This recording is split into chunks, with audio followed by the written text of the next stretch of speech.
सरदार जी 3 को लेकर के दिलजीत दोसांझ की मुश्किलें लगातार बढ़ती जा रही हैं, क्योंकि जिस तरीके से चारों तरफ से उन पर हमले हो रहे हैं। मिक्का सिंह ने उनको फेक सिंगर कहा, तमाम हानिया आमिर को सरदार जी 3 में शामिल करने के तौर पर ये सवाल हो गए कि आखिर क्यों पाकिस्तानी एक्ट्रेस को इस फिल्म में जगह दी गई है। साथ ही साथ अब बॉर्डर 2 में दिलजीत दोसांझ को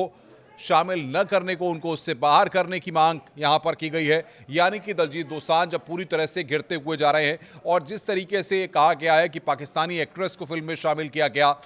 मीका सिंह ने उनको फेक सिंगर करार दिया है। और उसके बाद लगातार ये भी बातें सामने आ रही हैं कि आखिर जो उनके द्वारा लगातार बयान दिए जा रहे हैं, जिस तरीके की बातें यहाँ पर कही जा रही हैं, वो ये साबित करती हैं कि जिस तरीके से भारत और पाकिस्तान के बीच में सीमा पर तनाव है, और उस बीच में पाकिस्तानी एक्ट्रेस को ऐसे शामिल करना या फिर फिल्म सरदार जी 3 को भारत में रिलीज न करके उसके बाहर विदेशों में रिलीज करना, ये क्या दिखाता है कि अगर कोई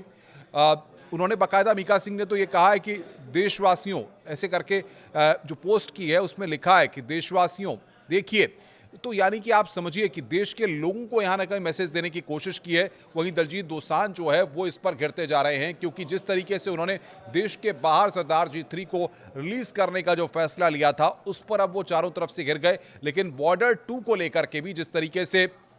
जो रिएक्शन सामने आए हैं, और उनको ये कहा गया है, सनी देओल से अपील की गई है कि उनको फिल्म से बाहर किया जाए, क्योंकि वो देश विरोधी,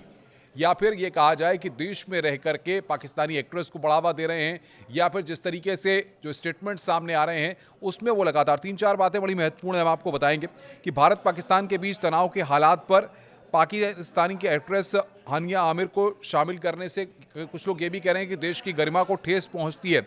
और देश विरोधी काम भी कर रहे हैं, इस तरह के आरोप भी लग रहे हैं। क्योंकि सबसे बड़ी बात यह है कि पाकिस्तान पंजाब में पंजाबी भाषा की वहाँ की जो स्थिति सरकारों ने वहाँ कर की है, ये हर कोई जानता है। तो ऐसे में सवाल यह है कि हमें क्या वहाँ के कलाकारों को बढ़ावा देना चाहिए, या देश के अंदर जो कलाकार हैं, जो युवा प्रतिभाएं हैं, उनको सामने लाना चाहिए। क्योंकि जिस तरीके से इन्होंने, दिलजीत दोसांझ ने ये कहा कि सरदार जी 3 को भारत में छोड़ करके बाकी सभी जगह विदेशों में रिलीज करने का जो फैसला लिया गया है, उस पर अब वो बुरी तरह से घिर गए हैं। और कहीं ना कहीं इसको लेकर के, चाहे सोशल मीडिया की बात करें या तमाम जगहों पर कहा कि दिलजीत दोसांझ पूरी तरह से घिर गए हैं। और अब बॉर्डर 2 में रहेंगे या नहीं रहेंगे, इसका फैसला तो सनी देओल या उनकी टीम को करना है। लेकिन इतना ज़रूर है कि बॉर्डर 2 आने से पहले ही दिलजीत दोसांझ को लेकर के विवादों में उनका नाम आ गया है। और एक बार फिर सरदार जी 3 को लेकर के कि आखिर इसको भारत में रिलीज़ न करके विश्व में जो बाकी जगहों पर रिलीज़ करने का जो फैसला है, क्या वाकई में ये देश विरोधी कदम है। इसको लेकर फैंस के तमाम रिएक्शन सामने आ रहे हैं,